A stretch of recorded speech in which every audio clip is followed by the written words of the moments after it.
Centroamérica les da la bienvenida a su conferencia WIM 101.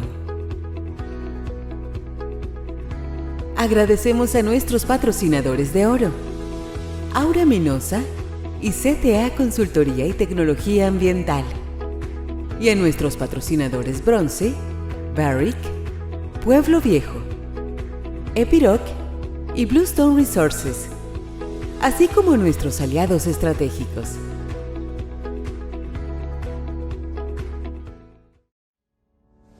WIM Centroamérica tiene el gusto de presentarles a María Alejandra González Gómez, ingeniera ambiental, graduada en la Universidad Católica de Honduras. Con más de 15 años de experiencia en el sector minero, ha tenido la oportunidad de laborar en el rubro tanto desde el sector gobierno como desde la empresa privada. Actualmente es gerente ambiental de Unigol Dominicana.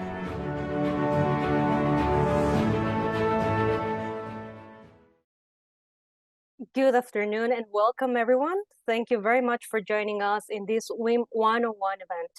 WIM 101 was created with the aim to learn about the mining industry.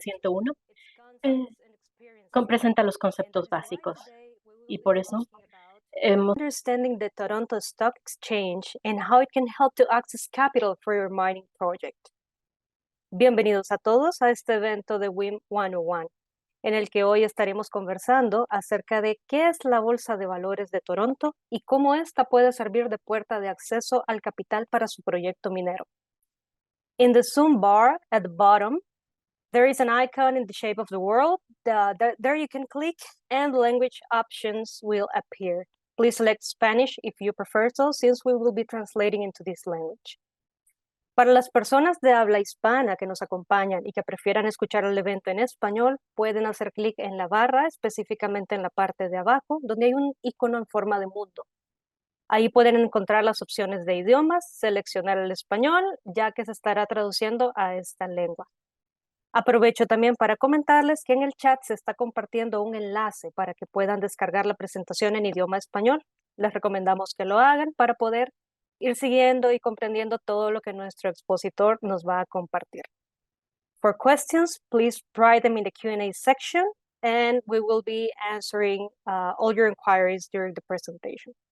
Para las preguntas, por favor, ir a la sección de Q&A, siempre en la barra, y durante la presentación, con mucho gusto, vamos a estar respondiendo sus inquietudes.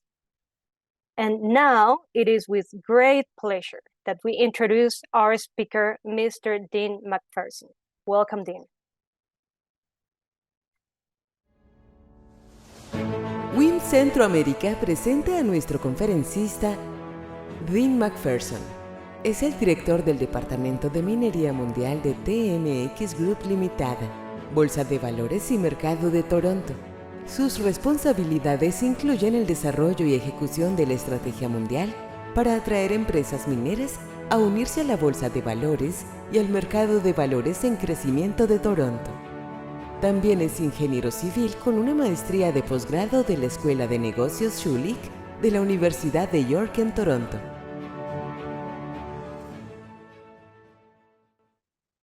Welcome, Dean. Thank you very much for being here with us today, sharing your knowledge and experiences. And I'm completely sure that everyone is expectant to what you bring today. So welcome, welcome, welcome, and the audience is all yours. Thank you, Alejandra. It is my pleasure to be here. And thank you to Anna and the entire team of Women in Central America for having me, for inviting me. It is indeed my pleasure. We've been talking about ways in which we can help to support this organization from the early days when it was being considered. And so it's good to see the growth of this women in mining in Central America. Congratulations on the growth in such a short time. I think it's less than 5 years, or maybe less than 2 years or so. I think it was during the pandemic that you first mentioned that you're looking to start this organization, and I certainly have been following it and following the events, and it's certainly been going very well. I'm sure you're very proud, and we are happy to be involved and happy to support. So, which brings me here today. As was mentioned, I am in the introduction, I'm in charge of business development for the TMX Group for the mining sector, global mining sector for the TSX, our two exchanges, the Toronto Stock Exchange and the TSX Venture Exchange, both located here in Canada. But as you'll see in the presentation, we are a global company, and many of our clients and companies that we support are all over the world, from Latin America, from Argentina to Russia and China. So we cover the entire globe in terms of companies that have used our services to connect with investors globally to raise capital, from small companies to very large companies. The largest mining company listed with us is Newmont, and we have companies with market caps as low as a million Canadian dollars. And Newmont's market cap is 70 billion dollars US. So it's quite a range, and that's one thing that we're proud of, is that we support companies at all stages, from the entrepreneurs looking to raise capital to explore and develop their projects to large operating companies. With that, I'll start a presentation, and feel free to submit your questions as we go along here. I apologize for my English, because I've been trying to learn Spanish, but it's I need to be immersed, I think, at this stage. I need to go live in LATAM, somewhere perhaps in Central America for about a year before I have the confidence to do a presentation in Spanish. So please, apologies. But we have Ilian here, so I think we're okay. I'll share my screen.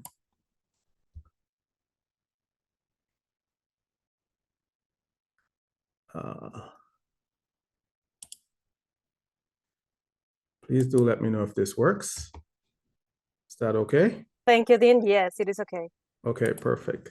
So yes, as I mentioned, we are the TMX Group, and we own and operate two stock exchanges based here in Toronto, Canada, and we have offices all over the world, really. We have offices in our main offices are in Toronto. We also have offices in Montreal, Canada. We have offices in Vancouver, as well as in Latin America. We have someone stationed in Latin America who's based in Sao Paulo, Mr. Guillaume Laguerre, who is our regional representative for Latin America. We are probably the only stock exchange, certainly the only one I know of, that has someone physically full-time on the ground in Latin America to cover our clients across all sectors. So Guillaume is our regional rep there, and we have regional reps in Tel Aviv, in Europe, in the US as well. So we used to have a regional rep in China, but we don't anymore, but we'll see if that changes going forward. So just to give you an idea of how that works, being responsible only for the mining sector, I do travel quite a bit. So I do come to Latin America quite often, as well as Australia, Europe, and well, globally. So hopefully one of these days we'll be able to meet. You'll have my contact information at the end of this session. As I mentioned earlier, we're based in Canada. We're a global company, but we are located in Canada. And there are certain advantages to that. We think it's a big advantage when you think of as a financial institution, a financial services firm, to be located in a country that is extremely stable from a finance and economic standpoint. So Canada, of course, has survived many global financial challenges and stood out as a safe country to do business, especially when it comes to financial services. So it's a real advantage that we are located here and headquartered in Canada, being the number one country. There are several studies have rated Canada as number one in a G20 for doing business, number one in terms of our finances, lowest debt to GDP among G7 nations. And of course, the number 2 soundest banking system in the G20. I'm not sure who's number 1, but I suspect it might be Switzerland or the US. In terms of the landscape of stock exchanges, and this is equity capital markets, equity stock exchanges, stocks where you can list your stock and sell to investors and raise capital. Canada, this is where Canada sits on the global stage. So the US is another key financial market, global financial market. Canada as well, United Kingdom, of course, the stock market there is called LSE. And then, of course, China and Hong Kong markets are quite significant. And especially when it comes to mining, Australia would be the second significant mining stock market or equity capital market, if you will. So really, our closest competitor you'll see later in this presentation is indeed Australia. So Australia and Canada tends to lead. But in terms of the global capital markets, this is what you're looking at. This is what the picture looks like. Canada, we've done quite well between our 2 stock markets, this TSX and the TSX Venture Exchange. Over the past 5 years, we've raised 27 billion last year in 2022, and over the past 5 years, over 207 billion Canadian dollars have been raised through our markets. This is not only for mining, this is across all sectors.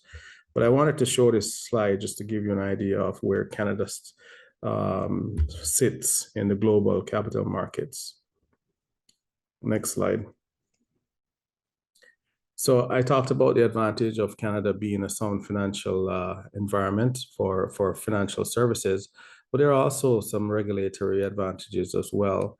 The Canadian capital markets has developed several unique instruments that we think have stood out, one of which is the bought deal structure here that we have. And really what a bought deal structure is a type of financial instrument or methodology that was developed here in Canada to service companies. And this is where, if you're a large enough company, and this is a negotiation, and you're looking to raise capital by issuing shares to the public, brokers might decide to buy those shares from you before it's sold to the public. And so what the advantage of that bought deal structure is that it takes away the risk from the company, and it increases the time of the company being able to access the capital that they need, because the brokers, the investment bankers, that's what I call brokers, have put forward their own money to acquire these shares and later sell it to the public. And so the company is able to take the check and go do their drilling and development as the banker, and leave the selling of the shares to the bankers. Quite unique to Canada. And as I said, it was developed over the past 20 or so years in Canada. And many companies have taken advantage of this as a fast way, a lower risk approach to raising capital. As you know, before the structure became popular, companies would go to the market and say they want to raise $5 million, for instance, to do a drilling program. The risk was always there that they might be trying to raise this money over months, and sometimes not even being successful in the raise. And often, especially now with the volatility globally, markets might change, and it's impossible to raise capital after 2 months of starting. So sorry for interrupting, Dean. Sorry. If we can go a little bit slower so our translator can absolutely. can do it. Okay, thank you so much. No problem. Yes. Yeah, you can signal anytime. So that's the unique, the fact that Canada is able to develop these unique structures is also quite important. Also, there are some other advantages that we have here in Canada that makes it quite attractive, and this is one where we have a lower requirement of your company that needs to be in the public hands. This is called public float. So let's say you own a company in Canada, we generally have a lower requirement. Often in other markets, they will tell you need to sell 30% or 25% of the company to the public markets.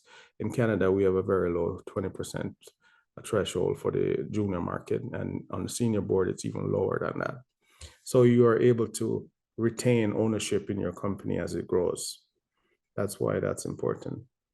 We also are located beside the largest pool of capital globally, and we share the same time zone with the US. The US is the largest pool of investable capital globally, and we have a very strong connection in terms of financial markets with the US. So many of the participation in our markets in terms of investors who are putting money into the mining sector tend to be from funds that are headquartered in the US. So we think those are significant advantages. I'll move along. Another often overlooked advantage that we have in Canada is that our legislative environment is quite friendly, if you will, to business. It's predictable, it's stable, and it's friendly relative to the US, relative to the UK, Europe, for instance. So you're less likely to be sued in Canada because it's just not a part of the culture here, or the landscape. Often we've seen companies go to the US, after a while, and they end up having trouble because the investors in the US are very quick to sue both directors and officers and companies in general. Canada's environment is quite friendly, quite company friendly, significant advantage. As a result, the US insurance for officers and directors tends to be in the order of 4 times what you'll find in Canada, because I often tell people that there's a reason why the US insurance for officers and directors is so high relative to Canada, because you're more likely to get sued. Moving along, I mentioned that we're headquartered in Canada, but we are global. 40% of trading that happens on our market, and this is trading of shares. Once you're public, your shares are traded. 40% of that trading actually originates outside of Canada. So it's quite significant. And the companies that participate in our market, you can see are global brand names: JP Morgan, Morgan Stanley, etc., UBS, European, North American large funds, and UK funds. 25% of our member firms are headquartered outside of Canada. So we are Canadian. Significant advantages to it, as I said before. Great advantage, again, is that we are a global firm. So you get a security of Canada with a reach of a global platform. So this slide gives you some numbers that really describes our 2 markets, the combined TSX, which we call our senior board, and the junior board, the TSXV. We have 3,500 companies, so 3,502 companies. This is not only mining, all companies listed on our stock market. So the combined market cap of these companies is just under 4 trillion. This is all Canadian dollars, by the way. So 3.9 trillion. This is at the end of December last year. 135 billion shares were traded in 2022. And of course, very important, 27 billion was raised equity capital, meaning companies issued stock in return for cash. Those transactions, 274 transactions last year on our markets, raising 27 billion in total. Just to give you an idea of the total market. And as I said earlier, this is not only mining, but across sectors. We have technology companies, we have innovation, clean tech companies, we have marijuana companies, etc., medical companies, etc. So this is not only mining. One more slide just to give you an idea of our overall marketplace. I mentioned several times that we have two stock markets, really, TSX Venture Exchange and the Toronto Stock Exchange. The Toronto Stock Exchange is our senior board, and companies, as they grow, they tend to graduate. We call graduate, but they move to the senior board.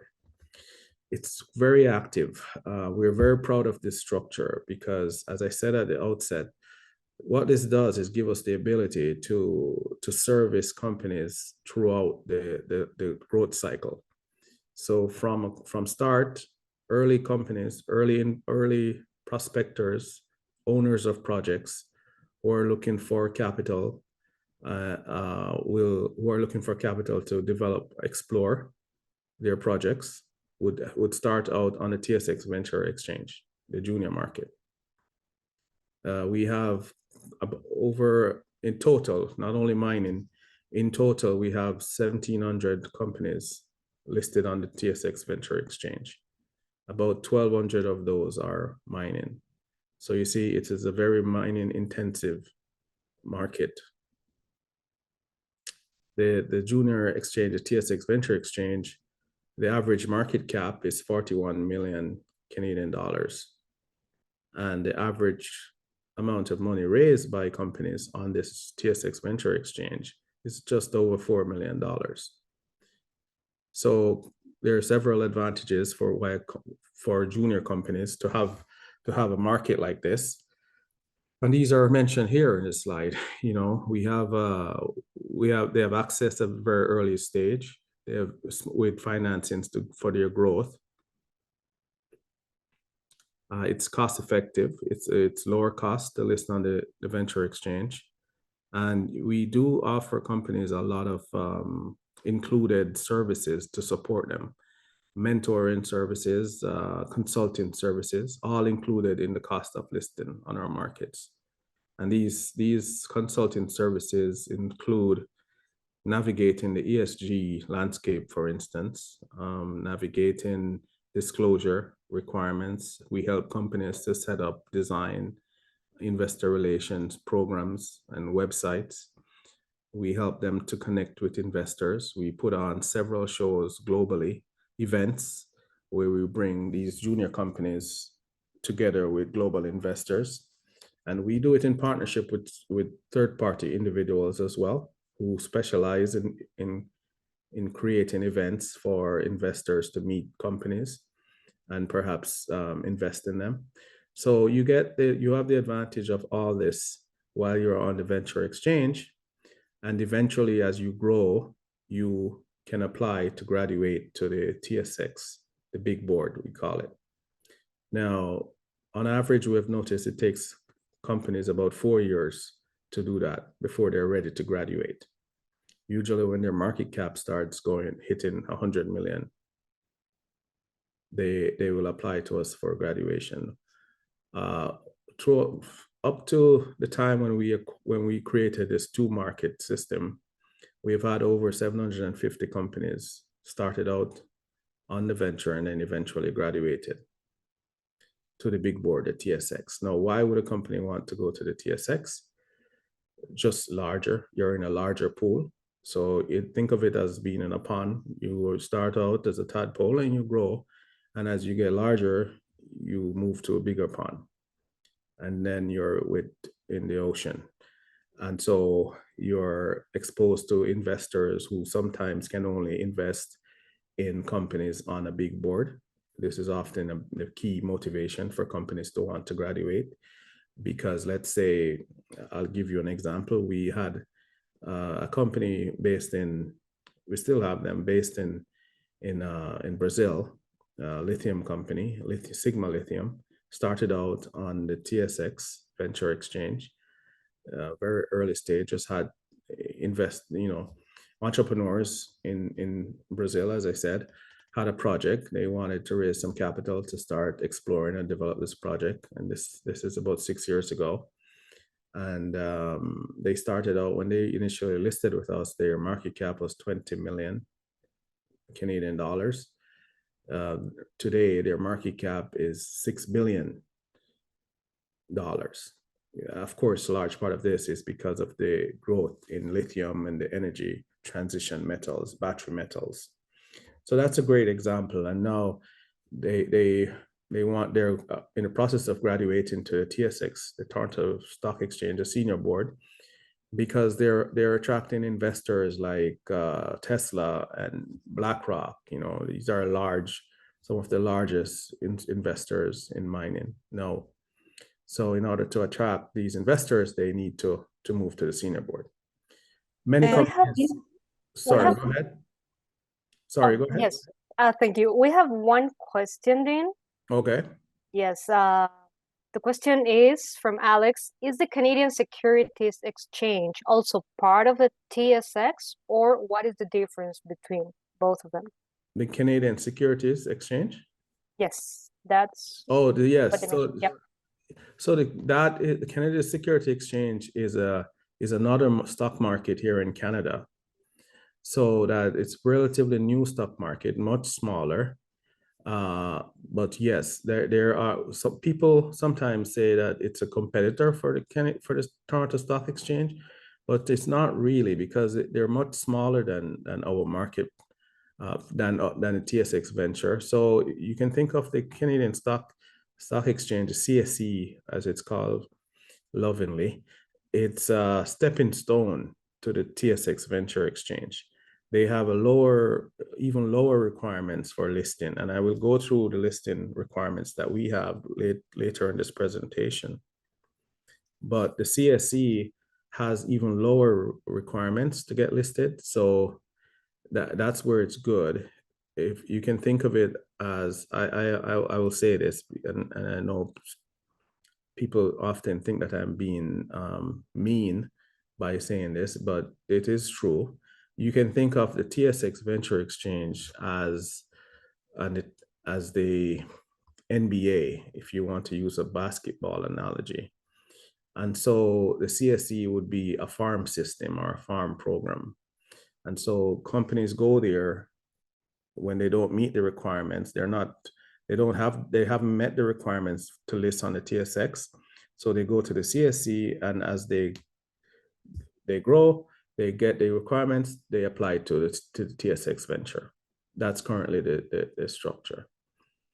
So, and often too, again, here, thank you very much. Investors will tell them that they need to be on a TSX Venture, because global investors in particular trust the TSX. The TSX has been around for 170 years. So there is a confidence that global investors have that once a company is on the TSX, they can relax and perhaps save money on some due diligence too, because they know we have done the due diligence before we admit a company onto our markets. So the CSE plays a key role, because I do think it's important to have a farm system for companies at all stages. And I think the CSE completes the full stage, you know? So yes, let's move on. So I hope you have an idea of how our markets work. We have a junior market, and then we have a senior market. And then as someone mentioned in the question, we have even a junior market in Canada. So there's a place for everyone. Moving on.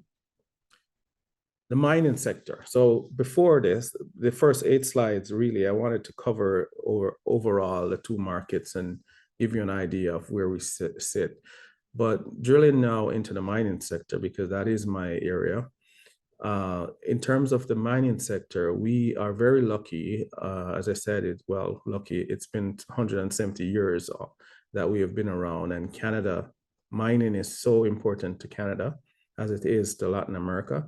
So many countries in Latin America, mining is a big part of the GDP and important for the growth of the company. You know, you think about countries like Peru, the largest ones here, Chile, Argentina, and of course Central America. Mining is critical for the growth, future growth, right? It's the same in Canada. Mining is a significant part of the Canadian economy. And that's another advantage that we have, that we're located in a country that is sound financial system, as well as we can relate because we're in the same business of mining. So we have the same challenges, the same ESG challenges. We have the same objectives, Canada, I mean. And so the TSX sees we see ourselves as an advocate for the mining sector because it's a national duty, really. And the way we help and advocate within the mining sector for changes and for support from the government to help the mining sector and to ensure that all stakeholders are being treated fairly. And so the mining sector doesn't repeat a lot of the mistakes that we have made in the past. So the betterment of mining and its importance of mining to Canada is very relatable across Latin America. And I think that is a big advantage for us in dealing with companies in Latin America. Right now, I talked extensively before about our two-tier market system, a global market that is two-tiered. 54% of mining issuers graduate. I talked earlier about the graduation that takes about 4 years. 54% of our mining companies actually started out on the TSX venture. So that gives you an idea of how significant and important this two-tier system is. And there are other markets with two-tier systems. London, for instance, LSE, London Stock Exchange, has a two-tier system, has a junior market called AIM. Very, very different than our system. They don't have the graduation rates. Companies go there and they tend not to leave. Our markets, we are very proud of the activity in our market. The trading volume equals the trading on the senior board. As I mentioned, we have 1,200 mining companies in total on both the TSX and the TSXV. 800 of them are listed on the TSXV. So a significant part of our business is this junior market. So it is quite important. And as I said, the graduation rate for us is important that companies keep growing. 54%, as I mentioned, started out on the TSXV of our mining companies. So that's significant. Last year, 2022, we had 3 mining companies graduated. And these are some other numbers. Another key element of our ecosystem that we have curated over the past 170 years in Canada is that we have an ecosystem that includes analysts, research experts, let's say sector experts, so geologists, bankers, lawyers who are very knowledgeable about the mining space and how to do business in mining, global mining, reside here in Canada. It's all part of the ecosystem. We have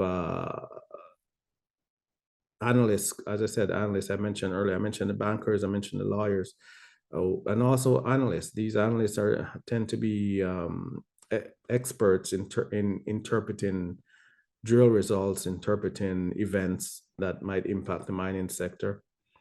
And it is important to have these experts covering the sector because investors look to these experts for interpretation, whether they should panic or not. For instance, there are sometimes challenges in countries, not only in Latin America, it's a global thing. Mining, the interesting thing about mining is that the challenges for the mining sector tend to be common globally.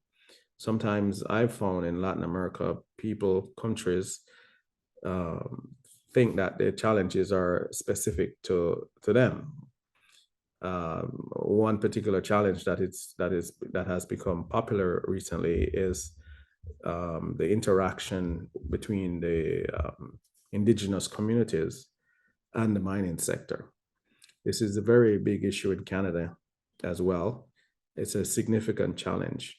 And as part of the mining ecosystem, the TSX, the stock exchange, we because we are at the center of it, we see a lot of the challenges and we see ourselves as stepping in and playing a big part in influencing all stakeholders and coming to solutions that will benefit all stakeholders.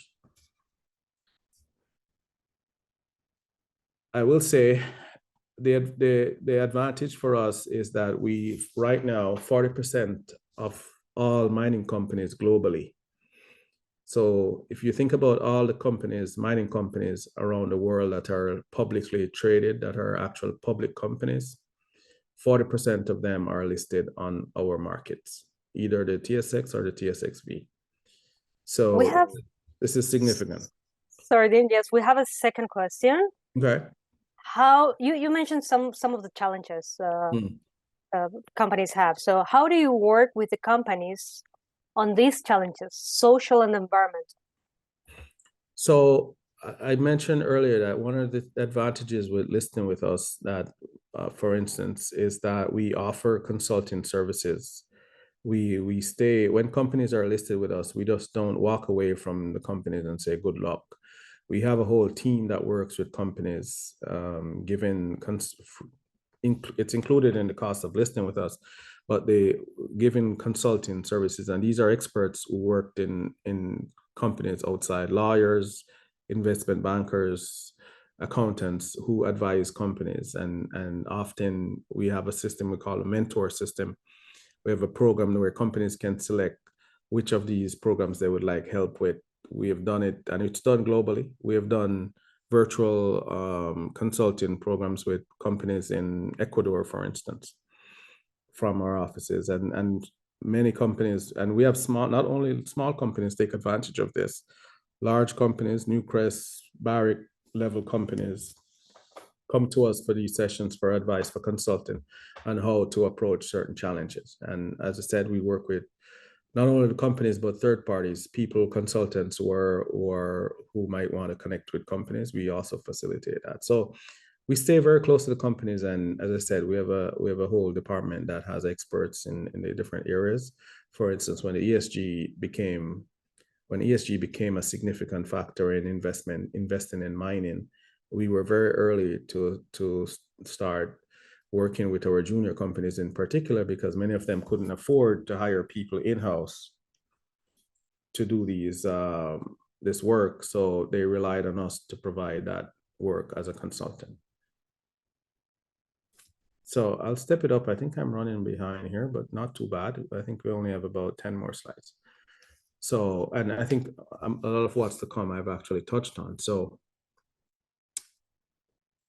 this slide really just summarizes everything I said earlier about our leadership in mining. I said on the previous slide, I said 40% of mining companies globally that are publicly traded are on our markets. So we have a significant part of the market. Leadership in mining is clear. Our nearest competitor is the ASX, and over the past 5 years, of course, because we have so many companies listed with us, we're also, most of the money that's raised in mining globally tends to flow through our markets.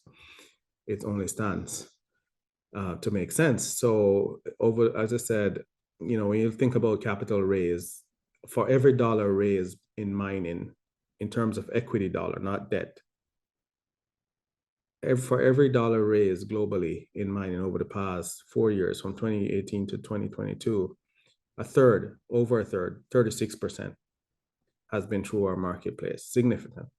In terms of the number of financings, pretty much half the financings done globally is through our marketplace. So we are leaders. I'll try to gain some ground here. Last year, 2022, 2021 was a significant year globally for mining. 2022, because of the global disruption, because of the Ukraine war and the resulting global economic challenges, not to mention the pandemic, the impact of the pandemic, all these things came together to make 2022 not as good as 2021. Of course, this year is not looking to be any better. It's still continuing. This year is also perhaps a more challenging year, even over 2022. So 2021 was a great year. 2022 started to see some, by the half of last year, the second half, we started to feel the impact of the global economic recession and the pandemic. And but we did pretty well, relatively speaking. We added 52 new companies, and we raised close to $8 billion, $7.6 billion our companies raised. So not bad, but of course we're not where we want to see the market. And as I said, it looks like 2023, the first half anyway, we're almost at the end of June. The first half of it has been challenging for sure. We're all hoping that things will turn around, of course, in the second half. Moving on. So a question I get a lot is, what commodities, what are investors looking for on our market? From our position of leadership, what do we see? What kind of companies do we see investors being interested in? Of course, gold, precious metals, will always be dominant just because of the economics of it. So over half of the projects that we see tend to be involved in precious metal, gold in particular, and silver, of course.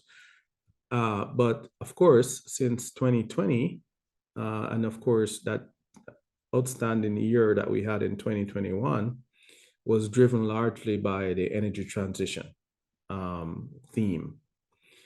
And of course, that's continuing. And I think a lot of the anticipation is that going forward, that's going to be the case, that energy transition metals, and we're talking about the battery metals, lithium, nickel, critical minerals, really, because in Canada, critical mineral, uranium is also a critical mineral. And of course, copper is also a critical mineral in Canada. So when you consider the critical minerals here, and on this chart, that includes uranium, copper, zinc, nickel, lithium, you're talking over 30%. So very close to gold. So that sort of gives you an idea of the commodities that do well. Now, this doesn't mean that rare earths and other commodities don't do well. This is just the ones that stand out. So just to give you an idea of the breakdown. This slide I like because this gives you an idea of where our clients are operating globally. At the very early part of this presentation, I noted that we are located in Canada, but we are global. Our clients are global. Our clients operate global. And as I said, from here, you can see in terms of concentration of our clients, Latin America is close to North America. So Canada, most of our projects that are represented on our markets are in Canada and the US, but Latin America is is the second largest market in terms of projects that are represented on our marketplace. The key takeaway here is that half of the projects that are represented on our stock market, meaning companies that have projects globally that are listed with us, half of them are outside of North America. We have another question. Outside of Canada, sorry. Go ahead, please. Thanks. He says, I've heard that Canada is not allowing Chinese investment in mining. How does this affect the investment in companies listed in the TSX? No, that first I will correct that statement. We have many of our issuers of our companies. Many of our companies that are listed with us have Chinese investors. In fact, some of the largest ones do. One of our largest companies is Ivanhoe Mining, which has the second largest outside of the Chilean copper project Escondida. The largest copper project went into operations, went into production a couple of years ago, Ivanhoe Mining, in the DRC, the Congo. Half of that company is owned by a large Chinese company. So I think what the person who asked that question is referring to a couple of years ago. Actually, it's not a couple of years, it's last fall. Last fall, the Canadian government in developing their critical mineral strategy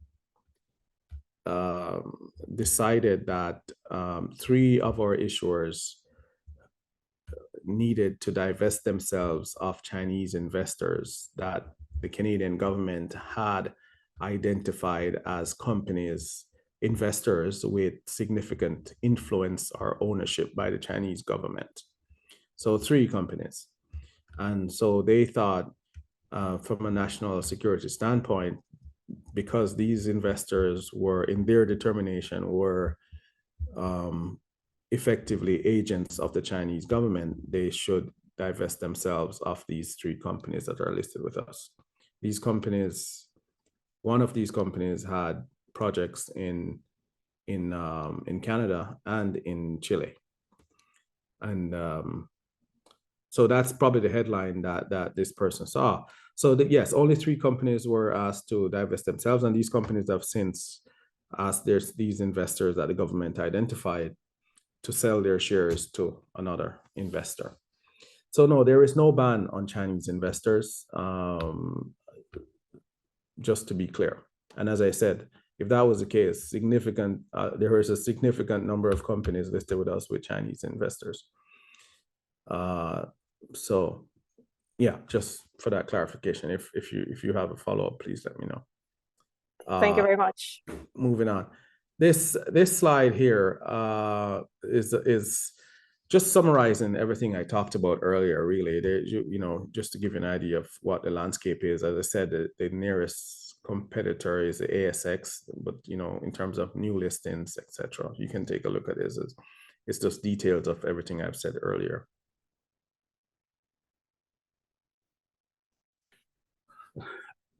This slide gives an idea of Latin America in particular, just zooming in and giving you an idea of how our companies are spread out across, or distributed across Latin America. Of course, Brazil and Argentina, Chile, I mentioned Peru, are significant.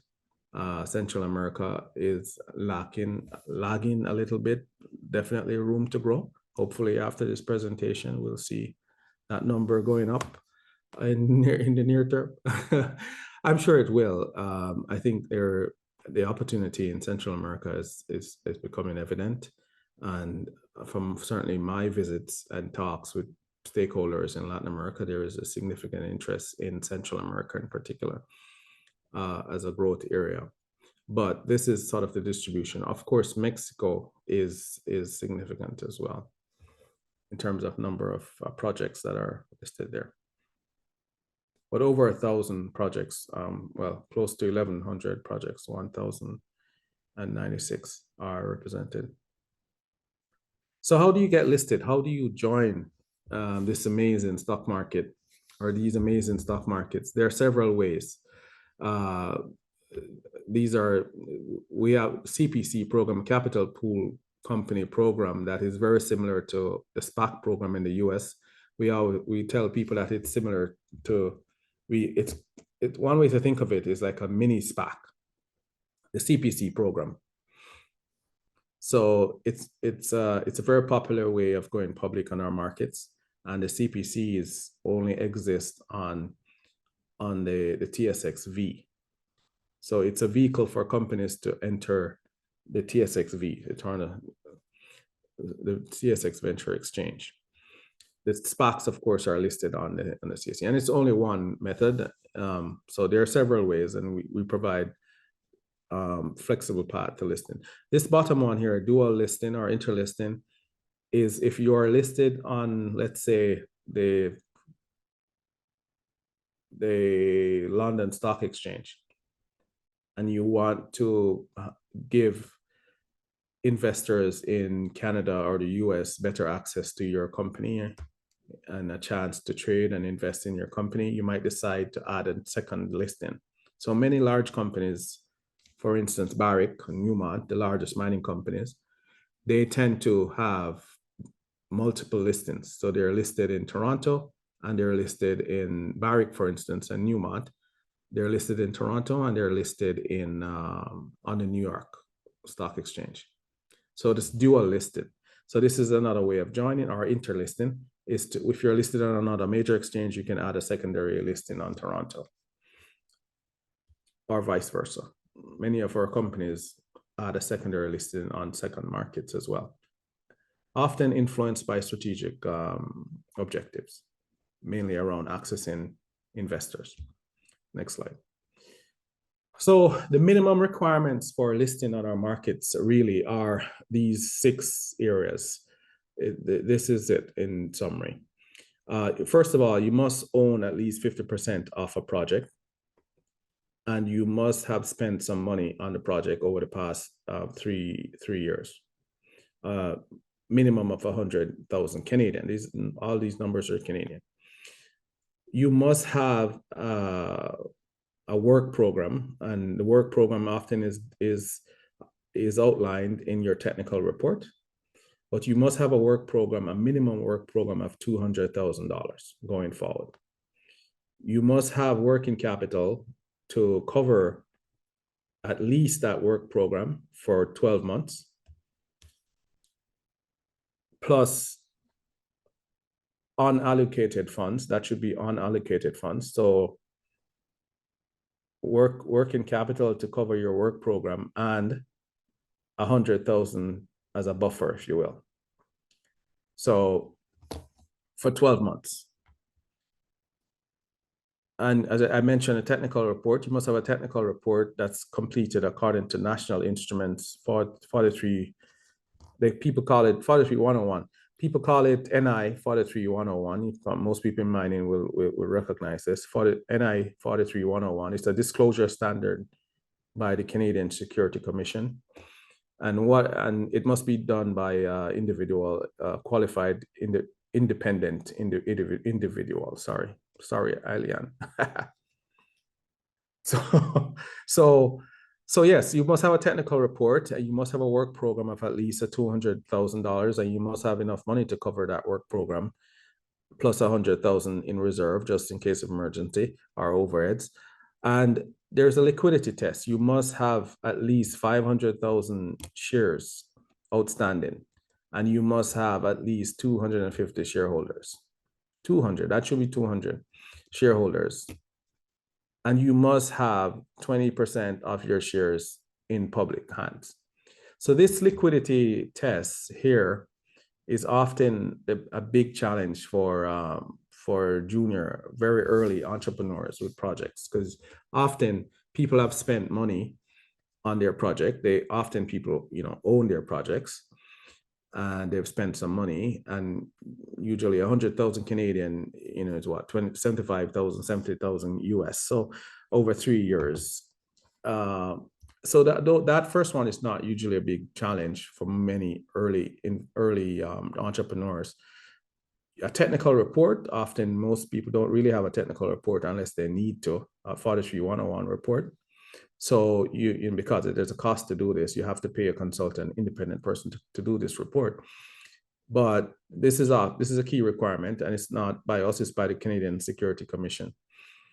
But the liquidity is one that you often need to be in touch with bankers to get their support in creating this. And this is why the CPCs are so popular. If you remember here, I talked about the CPCs, which are shells. They're like SPACs that are listed on the TSXV.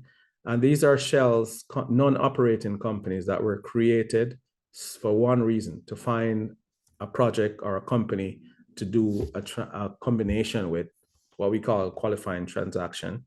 And really, it's a reverse takeover, really. But through this qualifying transaction, the CPC, the shell that is already trading on our market, is combined with a private company or private project. And often the motivation for companies to do this, mining companies to do this, is to satisfy this liquidity requirement. Because often these CPCs are already traded or listed,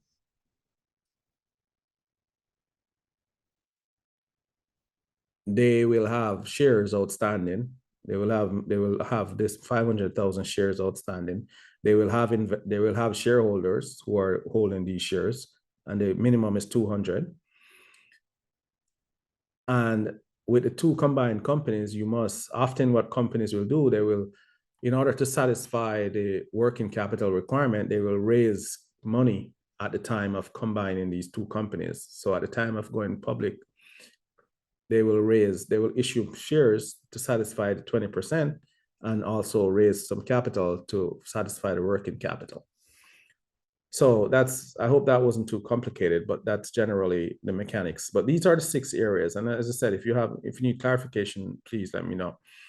The final, well, that was 5. The final 6th one here is the management. And you do need to have a management team that's qualified in running a company and also qualified in whatever business, in this case, mining.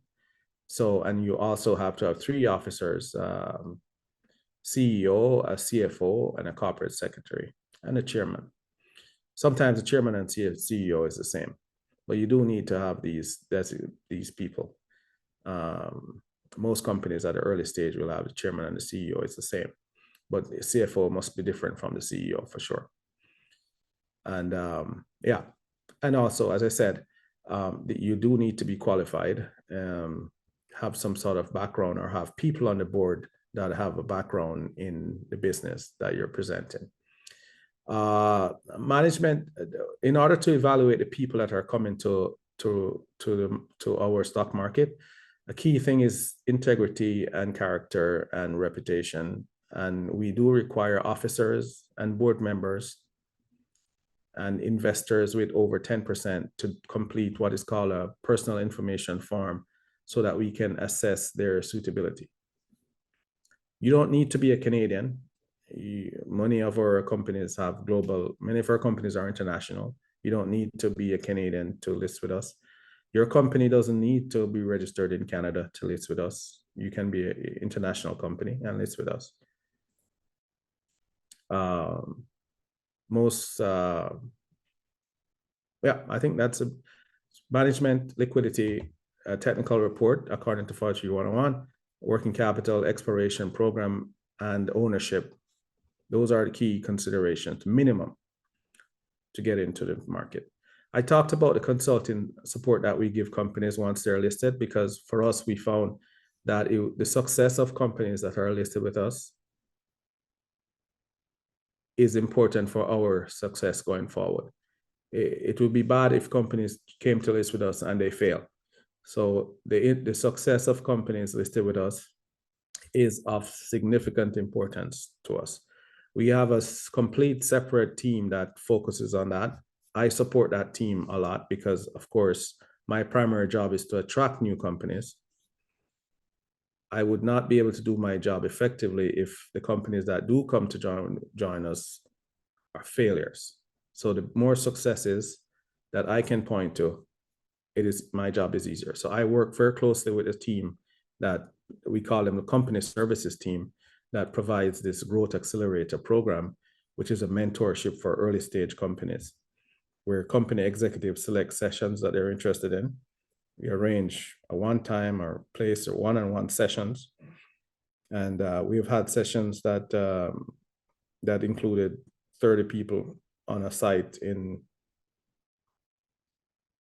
Ecuador, in Quito. The session topics include governance. This is often one that's important for new companies. Trading, understanding how your stock is traded and giving you the ability to find the information around that. Who's trading your stock, who's selling, who's buying. It helps you to prepare to meet with investors, to market the company. Disclosure, to satisfy the regulators so you don't get in trouble. These are topics that are very popular with early first-time companies to the public markets, because it's very different compared to when you are a private company. You don't really need to report to anyone. The public markets, accountability is important. And for us, it is important because it is important that not only companies are satisfied with our market, but investors need to have confidence in our market as well. So for us, it's both sides. We support companies, we are on the company's side, but at the same time, we protect the interests of investors, because if you have fraud in our marketplace, what we call the integrity of the market. Sorry, Dean, we're taking one more question of our list, Okay. Because we have only a couple of more minutes. Yeah. Is the support just after your list or also before? That's the question. That's a great question. It is before as well. We've had several companies, and this is not very well known. That's why I like the question, because sometimes we offer it before.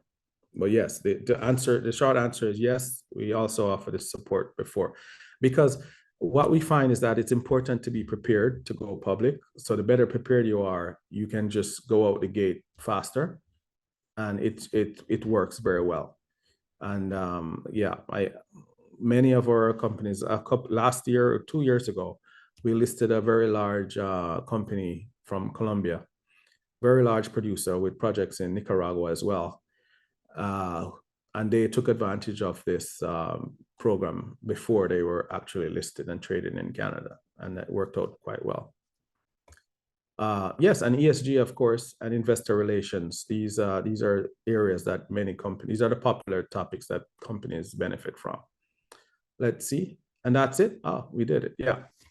So that's in the formal presentation, and this is my contact info. If you have any further questions, please, if you, as you think about this and read through, if there anything comes up, please do not hesitate to reach out. And I guess we can take a few more questions if we have time. Thank you very, very much, Dean. No, I think those are the questions we're going to take. Okay. We thank you a lot for this great presentation. I believe it has been a really enriching information that helps us understand how the TSX works and how mining projects can benefit from being part of it. Now let's watch a video that shows us what the next events of WIM Central America will be, so you can learn about them and, most important, be part of them. Excellent. Thank you. So I can stop sharing, yes?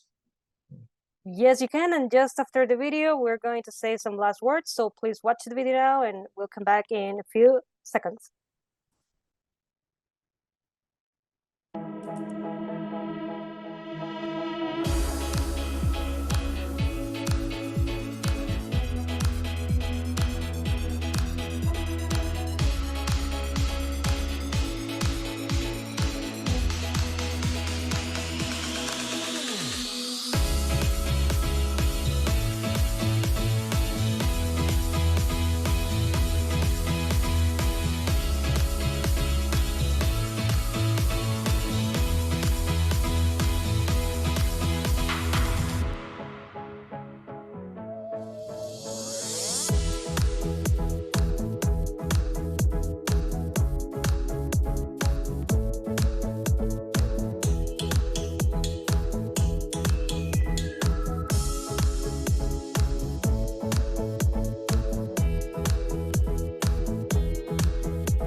We want to thank you all for joining us today, and we want to give a special virtual applause to Dean for sharing such an important information with us. Thank you very much, Dean. I'm pretty sure many of the attendants will want to be part of TSX from now on. Let's hope so. Hey, no, excellent. We certainly need more women in the mining sector and in the capital markets and on boards and executive room for mining companies. So this is an area that we're very supportive of as well. So thank you for inviting me. Thank you for inviting me, Anna. And thanks for everyone's attention. Appreciate it. Thank you so much. And thank you all, and have a very good day, everyone. Thank you for joining us. Bye-bye. Ciao. Women in Mining Centroamérica les agradece por haber participado en su evento y agradece a sus patrocinadores corporativos y aliados estratégicos. Si quieren conocer más o involucrarse como voluntarios, partners o patrocinadores corporativos, pueden escribirnos a nuestro email info@wimcentralamerica.com y conocer más de nuestras áreas de trabajo. Visita nuestra página web www.wimcentralamerica.com y síguenos en nuestras redes sociales en LinkedIn, Instagram y Facebook.